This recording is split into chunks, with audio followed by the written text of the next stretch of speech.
പെട്രോളിൻ്റെ വില വർദ്ധിച്ചപ്പോൾ അതിൻ്റെ ടാക്സ് കുറയ്ക്കണം, സംസ്ഥാനത്തിൻ്റെ ടാക്സ് ഇളച്ചു കൊടുക്കണം എന്നുള്ള ആവശ്യം പറഞ്ഞുകൊണ്ടാണ്. എന്താ രാമേന്ദ്ര പ്രശ്നം?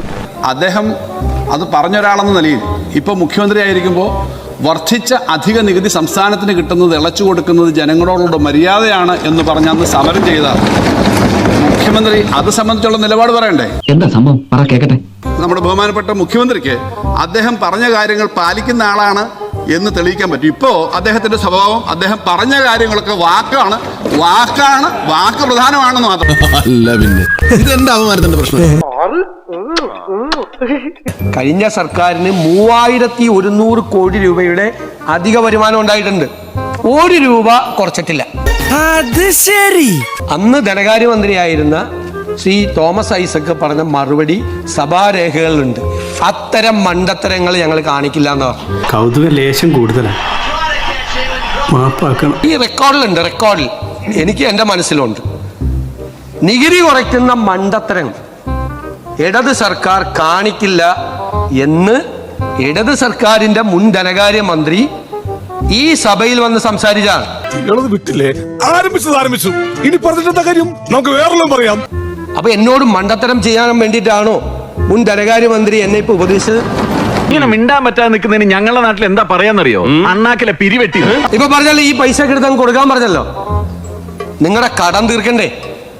2893 കോടി രൂപ നിങ്ങൾ സിവിൽ സപ്ലൈസ് കോർപ്പറേഷൻ കൊടുക്കാറുണ്ട്. പനി പാലും വെള്ളത്തിലാണല്ലോ കിട്ടിയത്. ദൈവമേ, എന്തോന്നടാ ഇതൊക്കെ?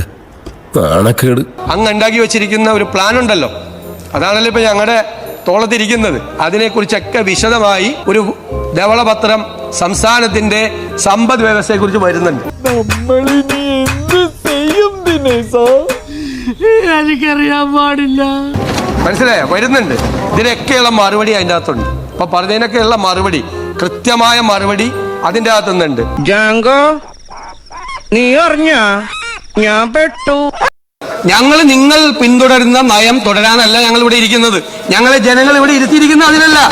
ആ നയങ്ങൾക്ക് മാറ്റമുണ്ടാകണം, ആ സമീപനങ്ങൾക്ക് മാറ്റമുണ്ടാകണം. അതിനാണ് നിങ്ങളെ പരാജയപ്പെടുത്തി ഞങ്ങളെ വിജയിപ്പിച്ച് ഞങ്ങളെ ഈ കസേരകളിൽ ഇരുത്തിയിരിക്കുന്നത്. നാട്ടിൽ നിൽക്കാൻ പറ്റാത്ത അവസ്ഥയാടാ. അത് പണ്ടും അങ്ങനെ തന്നെ ആയിരുന്നല്ലോ മോനെ.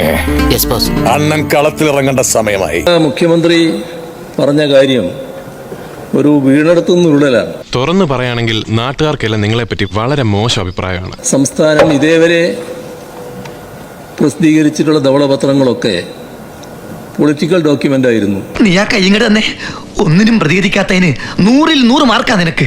ഇതാണ് ശരിയായ ധവളപത്രം എന്നാണ് അദ്ദേഹം പറഞ്ഞത്. നീ എന്ത് തേങ്ങയാടി പറയുന്നേ? എനിക്കൊന്നും മനസ്സിലാവുന്നില്ലല്ലോ. എന്താ ഇങ്ങനെ വായും പൊളിച്ച് നിൽക്കണേ? പറ, എന്തെങ്കിലുമൊക്കെ കടിച്ചാ പൊട്ടാത്ത കാര്യങ്ങൾ നിയന്ത്രിച്ച് പറ. ഇതിന് എതിരായിട്ടൊരു ആക്ഷേപം ഉന്നയിക്കുമ്പോൾ ഏത് നടപടിക്രമമാണ്, ഏത് ആക്റ്റാണ്, ഏത് റൂൾസാണ്, ഏത് പ്രൊസീജിയറാണ് ലംഘിച്ചുകൊണ്ടാണ് ഇത് നടത്തിയതെന്ന് പറയാൻ കഴിഞ്ഞിട്ടില്ല. അത് ഉത്തരം പറ. അത്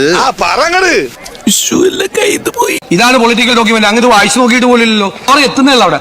ആ കവർ എത്തുന്നേയുള്ളൂ. അങ്ങ് ഇത് കണ്ടിട്ട് പോലില്ല. കാണുന്നതിന് മുമ്പ് ഇതാണ് പൊളിറ്റിക്കൽ ഡോക്യുമെന്റ് എന്ന് പറഞ്ഞത് ഉചിതമായില്ല എന്നാണ് എനിക്ക് പറയാനുള്ളത്. ഇനിയിപ്പോ എന്താ ചെയ്യുക? ഒരു ആന കുത്താൻ വരികയാണെന്ന് കരുതി നീ അങ്ങോട്ട് നേരിടും. ഞാനിവിടെയൊക്കെ തന്നെ കാണും. നമുക്ക് കാണണം.